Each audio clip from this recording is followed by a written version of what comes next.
West. Who is this? So let's see. Let's see who he really is. So we're going to start off with this here.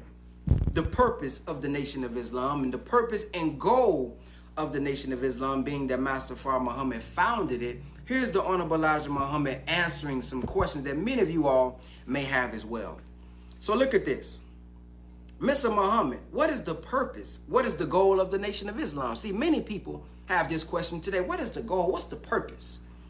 It is to reform our people in America and put them to themselves in some place where they can go for themselves and do for themselves. I do not know of any other way I could say it other than to separate them and put them back to doing for themselves and furthering themselves. See, we are known for saying do for self or suffer the consequences. This is what the Honorable Elijah Muhammad taught us.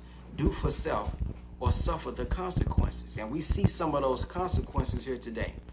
Then he goes on to say, what is the background of the Nation of Islam in America?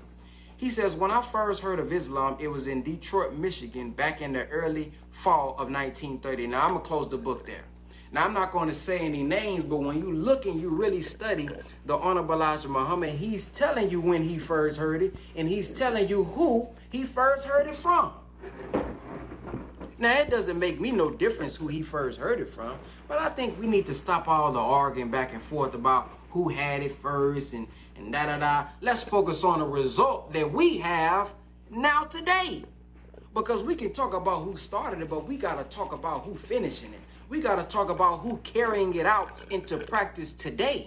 That's what's most important. But I just want to point that out as we listen to his words, not somebody else speaking for him, but his own words. Look at this. When I first heard of Islam, this is the Honorable Elijah Muhammad speaking.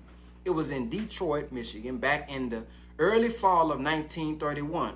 And I heard that there was a man teaching Islam by the name of